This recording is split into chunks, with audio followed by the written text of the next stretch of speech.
या तय किया और लगवा। सदगुरु इस साखी में बता रहे हैं कि हंसा तू तो सबल था, हे चेतन तू तो ज्ञान से अत्यंत ठोस महान शक्तिशाली था और है, था और है। हल्की अपनी चाल परंतु अपने बुरे आचरणों से हल्का हो गया है। रंग कुरंगे रंगिया तय किया और लगवार। तू विषय वासनाओं और मन कल्पनाओं के रंग में रंग गया। तय किया और लगवार। तू स्वतंत्र सम्राट होते हुए भी अपने ऊपर दूसरा मालिक मान रखा है। यह सबल जीव निर्बल क्यों बना है? इस साखी में सदगुरु इसके दो कारण बताते हैं। पहला कारण है विषय वासनाओं की आसक्ति और दूसरी बात है अपने ऊपर अन्य कर्ता धर्ता मान लेना। ये सबल जीव निर्बल क्यों बना, इसके इस साखी में सदगुरु कितने कारण बता रहे हैं? दो। पहला कौन सा है? विषय वासनाओं की आसक्ति और दूसरी बात क्या है? अपने ऊपर अन्य कर्ता धर्ता मान लेना। पहली बात क्या है? विषय वासनाओं की आसक्ति और दूसरी बात अपने ऊपर अन्य कर्ता धर्ता मान लेना। इन दोनों कारणों से जीव की चाल हल्की हो गई है। वह विषयों का एवं ईश्वर का मोहताज हो गया है। शरीरधारी को पांचों विषयों का जीवन में उपयोग करना पड़ता है। शब्द कौन कौन से 5 विषय हैं ममता? गंध, शब्द, स्पर्श, रूप, रस, गंध। तो ये पांचों विषयों का उपयोग करना पड़ता है। अतएव विवेक और तथा अनासक्ति पूर्वक शरीर निर्वाह लेना कल्याण में सहायक है। शब्द, स्पर्श, रूप, रस, गंध। हमें आँख है देखना पड़ेगा ही बाहर का दृश्य, कान से सुनना पड़ता है, नाक से सूंघना पड़ता है और शब्द स्पर्श त्वचा से स्पर्श भी करना पड़ता है और बोलना भी पड़ता है मुख से। नहीं, मुख तो नहीं है। रस मतलब स्वाद भी लेना पड़ता है, मतलब भोजन, शरीर के लिए भोजन भी जरूरी है। तो उसकी आसक्ति ना बनाए, पांचों विषयों की आसक्ति में ना पड़े, जीवन निर्वाह के लिए जरूरी है। अतएव विवेक तथा अनासक्ति पूर्वक शरीर निर्वाह लेना कल्याण में सहायक है। परंतु शरीर निर्वाह के अलावा काम भोग तथा अन्य राग रंग जिससे मन में विषयों की आसक्ति पुष्ट होती हो, ऐसे विषय सेवन से जीव विषयासक्ति एवं मोह में बंध जाता है। कोई रूप में बन जाता है, कोई शब्द में बन जाता है, कोई रस में बन जाता है, कोई स्पर्श में बन जाता है। तो जिसका मन संसार के किसी भी विषय में बंधा है वह न स्वतंत्र हो सकता है और न सबल। यद्यपि जीव स्वतः सबल है परंतु विषयाशक्ति के आवरण में पड़ने से उसे अपने बल की याद ही नहीं हो सकती। जो कहीं भी आसक्त है वह कायर एवं निर्बल हो जाता है। राजा दशरथ की कैकेयी में आसक्ति होने से ही वे कैकेयी के क्रुद्ध होने पर उसके सामने दीन बने गिड़गिड़ा रहे थे। कहीं भी मोह होने से ही आसक्ति बनती है और जहाँ हम मोह करते हैं तो उसकी कीमत अपने से अधिक मान लेते हैं। जब हम किसी विषय की कीमत अपने से अधिक मान लेते हैं तब उससे हम छोटे हो जाते हैं। यही निर्बलता है। आध्यात्मिक दृष्टि से वही पूर्ण रूप से सबल हो सकता है जो कहीं भी आसक्त ना हो। विषयों की सारहीनता तथा आसक्ति के दुष्परिणाम को जो पूर्ण रूपेण समझता है वह आसक्ति को सांप बिच्छू एवं बाघ सिंह से भी भयंकर समझता है। और जो आसक्ति को सांप बिच्छू या बाघ सिंह से भयंकर समझेगा फिर वह आसक्त नहीं हो सकता। किसी भी विषय में वह आसक्त नहीं हो सकता। विषयों की सारहीनता और आसक्ति के दुष्परिणाम को जो समझेगा वो मोह में नहीं फंसेगा। और दूसरा दुर्बलता का दूसरा कारण क्या है, क्या बताए? अपने ऊपर दूसरा कर्ता धर्ता मान लेना। मनुष्य की इच्छाएं पूरी नहीं होती है। इच्छा और आवश्यकता दो चीज है, नहीं? आवश्यकता है शरीर के लिए तो भोजन जरूरी है, भोजन करने पर, लेकिन इसमें इच्छाएं हो कि अमुक अमुक चीज ही मिले, बासमती चावल मिले, रसगुल्ला मिले, तो फूल गोभी की सब्जी मिले टमाटर की चटनी मिले, नहीं, आसक्ति नहीं, जो मिल गया वो भोजन। शरीर के लिए भूख एक रोग है और औषधि के रूप में जो कुछ मिले। और भूख लगेगी तो नमक और रोटी भी अमृत के समान, उसमें भी विटामिन और प्रोटीन है। और भूख नहीं लगी है तो तुम 56 प्रकार के व्यंजन खाओ, काजू किशमिश बादाम खाओ, वो भी तुम्हारे शरीर के लिए नुकसानदायक हो सकते हैं। तो इच्छा और आवश्यकता, आवश्यकता की पूर्ति होती, इच्छाओं की पूर्ति नहीं होती है। शरीर है तो कपड़े की ज़रूरत है, और रोग हो गया तो औषधि की ज़रूरत है। अब देखिए वो माइकल जैक्सन है क्या, गायक था ना, तो वो कितनी मतलब व्यवस्था किया था। उसको वो काला था तो उसने अपने रूप को प्लास्टिक सर्जरी करा के क्या कर लिया, गोरा बना लिया। और कहते 15 डॉक्टर उसके साथ रहते थे, और 15-20 लोग ऐसे ही और किराए में रखे थे, जो कभी भी जैसे आँख खराब हो गई तो आँख दान देने के लिए, किडनी खराब हो गई उसको पैसे में रखा था। और डॉक्टर उसका भोजन चेक करता था, हाँ भोजन चेक करता था, डॉक्टर के हिसाब से खाता पीता था। और गोरे उनके माँ बाप काले थे, उनको भी छोड़ के गोरे माँ बाप बना दिया था किराया से। तो ऐसी व्यवस्था किया था कि बहुत मतलब 150 साल जीऊँगा, लेकिन 50 साल की उम्र में ही उसका शरीर, जब वो मर गया, उतने डॉक्टर साथ थे, वो भी कुछ नहीं, क्या करेंगे बताओ, मौत आएगी तो कुछ कोई कर सकता है।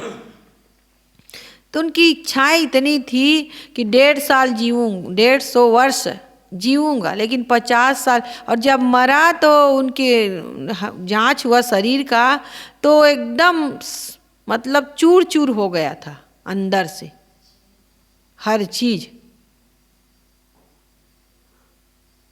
तो इच्छाएं पूरी नहीं होती हैं, आवश्यकताओं की पूर्ति होती है। आदमी इच्छाएं पूरी नहीं होती इसलिए अपने आप को निर्बल मान लेता है और अपने ऊपर एक सर्वसमर्थ ईश्वर की कल्पना करता है और आशा करता है कि जब हम उसके सामने घुटने टेकेंगे, विनय वंदना करेंगे, रोएंगे, गिड़गाएंगे, पूजा पाठ करेंगे, वहाँ फल प्रसाद चढ़ाएंगे तो हमारी कामनाओं की इच्छाओं की पूर्ति होगी। लेकिन ऐसा होने वाला नहीं है। उक्त भावना को लेकर वह मन से निर्बल बना एक कल्पित धारणा के सामने जीवन भर घुटने टेकते रहता है। लेकिन ऐसा कोई सर्वसमर्थ ईश्वर नहीं है जो हमारी इच्छाओं को पूरी कर दे, लेकिन ऐसा ही एक कर्ता धर्ता मान लेता है और उसी के जीवन भर उसके सामने घुटने टेकता है। इच्छाओं का ना पूरी होना तो अपने अज्ञान से है, अपनी अज्ञान ही है। वो हम विषयासक्त हैं और नाना इच्छाएं पैदा करते हैं, इसलिए वे पूरी नहीं होती। वस्तुतः इच्छाएं पूरी नहीं होती है, वे निवृत्त की जाती है। जब ज्ञान हो जाता है और आदमी विषयों की आसक्ति छोड़ देता है, तब वह व्यर्थ इच्छाओं को उठाता ही नहीं। रही शरीर की मुख्य आवश्यकताएं, वे श्रम करने से अपने आप पूरी होती रहती है। इसलिए किसी के सामने गिड़गिड़ाने की आवश्यकता नहीं है। जहाँ तक संसार के पानी पदार्थों का बिछुड़ना, बिगड़ना, विनशना, शरीर में रोग लगना और जीवन में उतार चढ़ाव आना है, इसे कोई रोक नहीं सकता है। बुढ़ापा आएगा, शरीर जन्म लिया है, अगर जीते रहे तो बुढ़ापा आएगा ही, शरीर शिथिल होगा ही, आँख कमज़ोर हो जाएंगे, कान कमज़ोर हो जाएंगे, पूरा शरीर ही शिथिल हो जाता है। और कोई किसी का वियोग हो गया, किसी का मिलन हो गया, कुछ चीज़ जो बनी है वो बिगड़ेगी ही। जो उगे सो आठवे, फूले सो कुमला, जो चुने सो ढही पर, जन्मे सो मर जाए। तो संसार की नश्वरता को, क्षणभंगुरता को, परिवर्तनशीलता को समझकर हमें सावधान होना चाहिए। इसे कोई रोक नहीं सकता। रोग और समस्याओं के प्रतिरोध में संयम, श्रम और धैर्य का आधार लेना चाहिए। रोग है, समस्याएं हैं, तो उसमें क्या करें? संयम करें और श्रम करें, धैर्य का आधार लें। संसार के सारे प्राणी पदार्थ नाशवान, इन्हें कोई तथाकथित ईश्वर परमात्मा भी स्थिर बनाए नहीं रख सकता।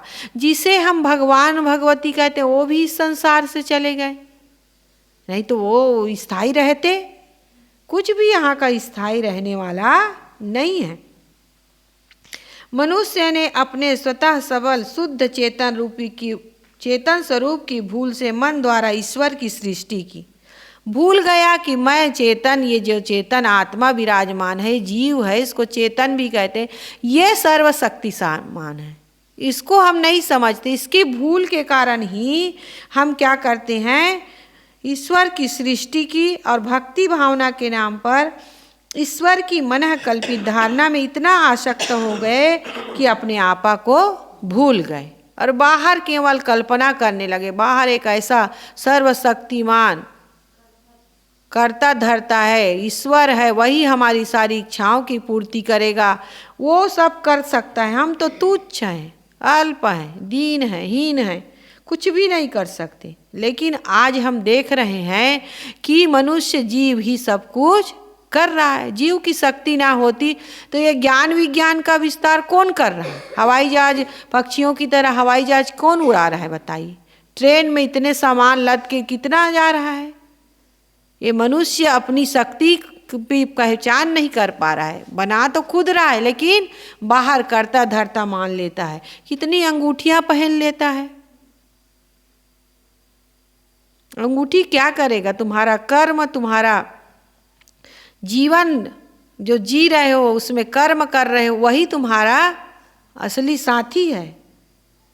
जैसा कर्म करोगे वैसा फल मिलेगा। कोई ईश्वर ब्रह्म परमात्मा ऐसा कर्म फल देने वाला भी नहीं बैठा है।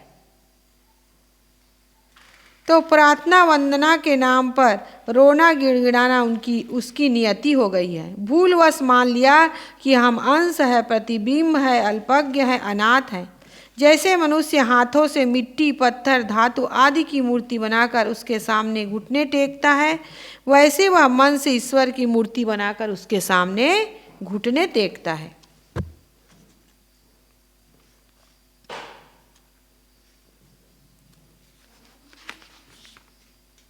अपने ऊपर ईश्वर की अवधारणा बनाकर जीव कभी अपने सबल चेतन स्वरूप की पहचान नहीं कर सकता। ईश्वरवादी को अपनी महत्ता का सच्चा बोध कभी नहीं हो सकता। वो तो बाहर बाहर ही भटकता रहता है, वह अपने आप को जानने का प्रयास ही नहीं करता।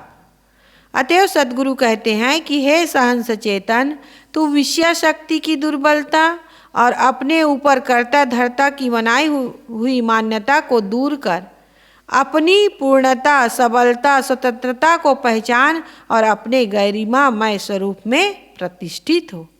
जब बाहर विषयों की आसक्ति को हम छोड़ देंगे और बाहर कोई कर्ता धर्ता है ऐसा इसे जो मान्यता बनी है उसको दूर करेंगे, तभी हमें अपनी पूर्णता का, सबलता का, स्वतंत्रता का पहचान होगा और उसमें हम अपने गरिमामय स्वरूप में प्रतिष्ठित होंगे। तो सद्गुरु इस साखी के माध्यम से हमें दो बातें बता रहे हैं कि यह हंस या जीव चेतन तो सबल था, लेकिन उसने अपनी चाल को क्या कर लिया? हल्की कर लिया। क्यों अपनी चाल को हल्की कर लिया? क्यों हल्का हो गया? अपने बुरे आचरणों के कारण। उनके उसके दो कारण हैं, एक तो विषय वासनाओं की आसक्ति और दूसरा अपने ऊपर करता धरता मान लिया, मन कल्पनाओं के रंग में रह गया। इसलिए वह स्वतंत्र सम्राट होते हुए भी अपने ऊपर दूसरा मालिक मानकर बंधन में पड़ गया है। उसे अपनी शक्ति का शक्ति की याद ही नहीं है। वह भूल गया अपने चेतन स्वरूप को, कि मैं शक्तिशाली हूँ, और बाहर कल्पना करके उसी में भटक रहा है, रो रहा है, गिड़गिड़ा रहा है, पूजा पाठ कर रहा है। लेकिन इससे कुछ होने वाला नहीं है। तुम अपने विषयों की आसक्ति को छोड़ दो और बाहर की कल्पना को छोड़ दो, तभी तुम अपनी आपकी पहचान कर सकोगे। हंसा सरवर तजी चले, देही पर गयो सून, कहे कबीर पुकार के, तेही दर तेही थून। जब जीव शरीर छोड़कर चला जाता है, तब यह शरीर चेतना से शून्य होकर मुर्दा हो जाता है। जीव इससे निकल जाता है तो शरीर क्या हो जाता है?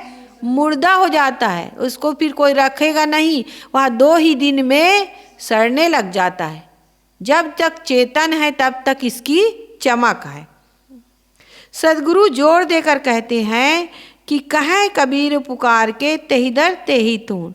कर्माध्यासी जीव पुनः उसी गर्भ में प्रवेश करता है जहाँ उसका शरीर निर्मित होता है। जैसे वासना बनाएंगे, जैसे कर्म करेंगे, वैसे फिर शरीर धारण करना पड़ेगा। पुनः उसी गर्भ में प्रवेश करता है जहाँ उसका शरीर निर्मित होता है। शरीर जड़ है। यह तभी तक मंगलमय प्रतीत होता है, तभी तक यह चमकता रहता है जब तक इसमें जीव निवास करता है। जीव के निकल जाने पर सब व्यर्थ है। अतः शरीर से जीव पृथक और सत्य है। वो तो पृथक है, भले शरीर में रहता है लेकिन उससे अलग है, उसमें चिपका नहीं है।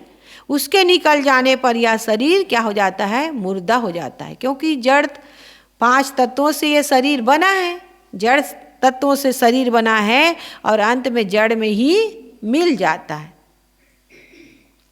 और जब तक चेतन जीव निवास कर रहा है तब तक इसकी चमक, फिर इसका हम अहंकार करते हैं, रूप का, पद का, सबका अहंकार करते हैं। लेकिन कब तक है इसकी चमक? जब तक जीव है तब तक। बढ़िया चेहरा चमक रहा है, आँख से देख रहे हैं, कान से सुन रहे हैं, नाक से सूंघ रहे हैं और जीभ से स्वाद ले रहे हैं, मुख से बोल रहे हैं, सब चीज़ हो रहा है। लेकिन जैसे ही जीव निकल गया तो इसमें कुछ क्रिया नहीं होती। आँख तो रहती है, कान भी रहता है, सब चीज़ है, लेकिन जो इसको चलाने वाला था, दृष्टा था, सर्वशक्तिमान जो चेतन था, वह निकल गया तो इसका ये अपने 5 तत्वों में मिल जाता है। पृथ्वी, जल आदि भौतिक तत्व समुदाय प्रत्यक्ष और सत्य है। उनके असंख्य परमाणु अखंड है। कहा जाता है विज्ञान ने आज परमाणु का भी विखंडन कर दिया, परंतु परमाणु का अर्थ तो होता है जो अत्यंत छोटा हो, जिसका पुनः खंडन न किया जाए। अर्थात भौतिक द्रव्य की अंतिम इकाई ही परमाणु है, वह अखंड ही होगा। उन भौतिक इकाइयों परमाणुओं का अयौगिक रूप ही यह संसार है जो हमारे सामने है। यह प्रवाह रूप अनादि अनंत है। यह केवल जड़ है, इसमें चेतन के कोई लक्षण नहीं है। यह दृश्य और भोग्य है, इसका दृष्टा और भोक्ता संसारी चेतन अर्थात जीव है। दृष्टा और दृश्य, भोक्ता और भोग्य, चेतन और जड़ एक नहीं होते, दोनों के धर्म विरोधी है। मूल में जो गुण धर्म नहीं रहेंगे उसके कार्य में भी वे नहीं आ सकते। महुआ गुड़ अन्न सड़ाकर शराब बनाने से उसमें जो नशा आ जाता है, उसके मूल में महुआ और गुड़ और अन्न में क्या है? सूक्ष्म रूप से नशा है, नशा रहता है। महुआ आदि जड़ है, नशा भी जड़ है, इसमें कोई विलक्षणता नहीं है। अतएव जड़ पदार्थों के संयोग से चेतन की उत्पत्ति होना सर्वथा असंभव है। इसी प्रकार चेतन में केवल ज्ञान धर्म, ज्ञान गुण, ज्ञान आकार है, अर्थात वह केवल ज्ञानमय है। अतएव उससे जड़ भौतिक तत्वों की उत्पत्ति मानना भी सर्वथा अनुचित है, क्योंकि ऐसा होना असंभव है। अतएव जड़ भौतिक कारण कार्य पदार्थों से नाना अविनाशी चेतन पृथक और स्वतंत्र पदार्थ है। जड़ तत्वों की अंतिम इकाई परमाणु कहो या कुछ कहो, अदृश्य है, अखंड है, वह कहीं भी रहे उसका नाश कभी नहीं। चेतन तो अभौतिक है, उसका सूक्ष्म और अदृश्य रहना स्वाभाविक है। वह चेतन भी कहीं रहे, उसका नाश नहीं है। तो जड़ के अंतिम परमाणु का नाश नहीं होता, ना चेतन का नाश होता है। जड़ तत्वों के परमाणु कहीं वहीं रहे, वे अपने मूलतः गुण धर्मों के अनुसार क्रिया करते रहेंगे। इसी प्रकार जब तक जगत वासनाओं का नाश नहीं होता, तब तक जीव भी चाहे जहाँ रहे वह शरीर धारण करके नाना क्रिया करना, पुनः छोड़ना और वासनावश शरीर धारण करना या व्यवहार करता रहेगा। जैसे जड़ तत्व के परमाणु कहीं भी रहे, अपने मूलतः गुण धर्मों के अनुसार क्रिया करते रहेंगे, इसी प्रकार जब तक जगत वासनाओं का नाश नहीं होता, तब तक जीव भी जहाँ रहे वहाँ शरीर धारण करके नाना क्रिया और पुनः छोड़ना और वासनावश शरीर धारण करना या व्यवहार करता रहेगा। भौतिक परमाणुओं में उनके गुण धर्म क्रियादि स्वभाव सिद्ध है, अतः उनका प्रवाह सदैव चलता रहेगा। परंतु चेतन में जगत वासना विषय शक्तिवश है। इसके नाश होने पर जगत वासना का अंत हो सकता है, और जगत वासना नष्ट होने पर जीव का संसार में आना जाना, जन्मना मरना समाप्त हो जाता है।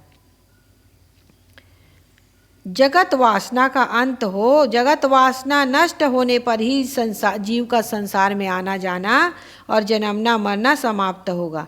जड़ परमाणुओं में क्रिया स्वाभाविक है, इसलिए वह नित्य है। जीव जान तथा मान कर क्रिया करता है। यदि विवेकी सद्गुरु के सत्संग द्वारा अपने शुद्ध स्वरूप को समझ ले और जड़ वासना जगदासक्ति में जैसे अनंत दुख भरे या ठीक परख ले, तो उसे अवश्य छोड़ देगा। फिर जगत राग कट जाने पर जन्म मरण का प्रश्न आ ही नहीं सकता। परंतु जब तक जगत वासना है, जीव नाना कर्म कर एक शरीर से दूसरे शरीर में परिभ्रमण करते तथा दुख भोगते हैं। मानव का अंतिम और परमोच्च कर्तव्य यही है कि इन दुखों से छुट्टी ले। मानव का अंतिम और परम कर्तव्य क्या है? दुखों से छुट्टी ले। यह कोई नशा नहीं, यथार्थ ज्ञान की बात है। आसक्ति रहित पुरुष इसी शरीर में ऐसी शांति प्राप्त करता है जिसके अनंत दर्शन भी दुर्लभ है। और ये कोई कल्पना की बात नहीं है, ये अनुभव की बात है। जब तक जगत वासना है, जीव नाना कर्म करके एक शरीर से दूसरे शरीर में जाता रहता है और दुख भोगता रहता है। तो मानव जीवन में आए हैं, विवेक प्रधान है, और अगर सच्चे सद्गुरु मिल जाए और उनके ज्ञान को पाकर वासना इन दुखों से छुट्टी लेना चाहें, तो यह यथार्थ ज्ञान की बात है। हम इसी जीवन में दुखों से छुट्टी लेकर अपने निज स्वरूप में स्थित होकर शांति प्राप्त कर सकते हैं। अविनाशी जीव शरीर छोड़कर जब चल देता है, तब शरीर मुर्दा हो जाता है और जीव पुनः कर्म और दूसरा शरीर धारण करता है। अतः पुनर्जन्म और कर्म फल भोग सत्य है। कई लोग कहते हैं कि पुनर्जन्म नहीं होता है, इसी जीवन में यही जीवन अंतिम, लेकिन ऐसा नहीं है। जब तक वासना रहेगी तब तक पुनर्जन्म होता रहेगा, और कर्म फल भोग भी सत्य है। कहते ना, कर्म इस जीवन में नहीं तो अगले जीवन में, और अगले जीवन में नहीं तो और अनंत काल तक हम कर्म वासनाओं से, कर्म फल भोग से छुट्टी नहीं पा सकते। अगर हम पाप कर्म से मुक्ति चाहते हैं तो पाप कर्म करना बंद करना होगा।